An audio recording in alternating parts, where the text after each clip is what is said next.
உலகத்து கண்ணுக்கு அவன் முரடனாவும் அடங்காப்படாரையும் தெரியும். நாய் ஏன் குலைக்குது? தன்னை யாரோ அடிக்க வர்றாங்கிற பயத்துல. பாம்பியை சீருதே, நடக்கிறவன் மிதிச்சிருவானோன்னு மிரண்டுதான். வாழ்க்கையில 3 வயசுலயே அடிபட்டு மிதிபட்டவன் அவன்.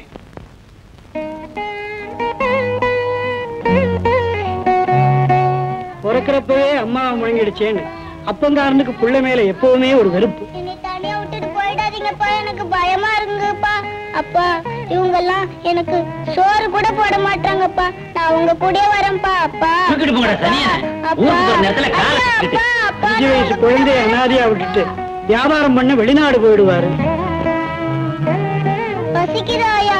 சும்மா சும்மா தொந்தரவு பண்ண சூடு போட்டுருவேன். சூடு போடு, பரவாயில்ல. சோறு போடு, பசிக்குது. பிறந்தப்பிலிருந்து உனக்கு பசிதானே? பசிக்கும் வலிக்கும். அப்பா அம்மாவை கூப்பிட்டு பிரயோஜனம் இல்லைன்னு அவனுக்கு புரிய ஆரம்பிச்சிடு. ஐயா, இங்க பத்தியா அவன் குழந்தை சொல்ற நேரத்துல தட்டுல சோறு போடுறியா இல்ல அவன் குழந்தைய மாடியில இருந்து தூக்கி போடுவா?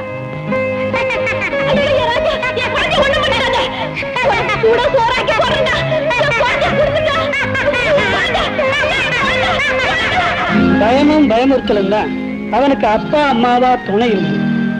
வயசுல பெரியவங்க அவனை ஏமாத்துனதுனாலயோ என்னமோ வயசுக்கோ படிப்புக்கோ மரியாதை கொடுக்க தெரியாமலேயே வளர்ந்துட்டான்.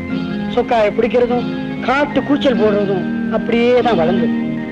அப்பா எங்கேயோ அயல்நாட்டுல செத்து மற்றவங்களும் சொத்தை பிரிச்சுக்கிட்டு இவனை துரத்தின போது சமுதாயத்து மேலேயே அவனுக்கு ஒரு வெறுப்பு வந்துருச்சு.